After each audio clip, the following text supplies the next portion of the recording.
James Gets Cracking. It was a bright spring morning when James puffed importantly into the yard. Sir Topham Hatt had an unusual job for him today. "Well done, James," he said. "I see you have plenty of steam already." "Yes, sir," replied James eagerly. "That means you can set off right away," said Sir Topham Hatt. "Where to, sir?" asked James. "To the Battery Farm," said Sir Topham Hatt. James's driver climbed out of the cab to talk with Sir Topham Hatt. James couldn't hear what they were saying, but he tried hard to listen because he was puzzled.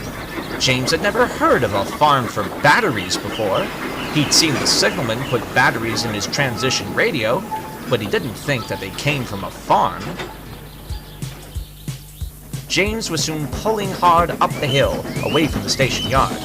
A battery farm, he puffed to the freight cars. As they pulled into the station, they saw the farmer waiting on the platform with lots of wooden crates. The crates were loaded carefully into James's freight cars. Farmer Finney waved them off. "Take care," he called. "Why do we have to take care of batteries?" James spluttered to himself.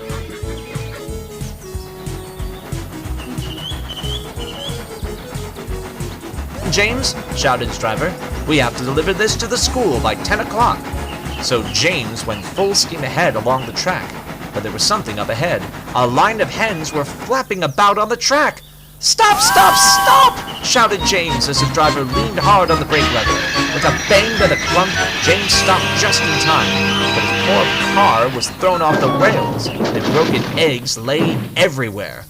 "What a mess," sighed James's driver. "Eggs?" said James in surprise. "I thought they were batteries." James's driver laughed. "Farmer Finney keeps hens and chickens who lay lots of eggs. That sort of farm is called a battery farm," he explained. James did feel silly.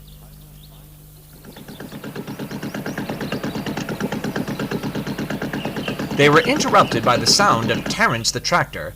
Farmer Finney had come to see what had happened. He was surprised to see that some of his hens had escaped and was sorry that they had caused an accident. "What can I do to help?" he said. "You can deliver some more eggs to the school while we get help," said James's driver. "The children need them to make pancakes." The farmer agreed. "I'll hook up a trailer to Terence and drive slowly so that no more eggs get broken." It was a day of surprises for James.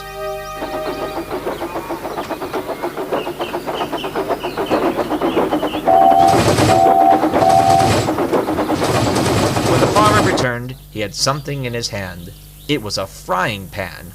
"A pancake!" cried James. "With lemon and sugar," said the driver.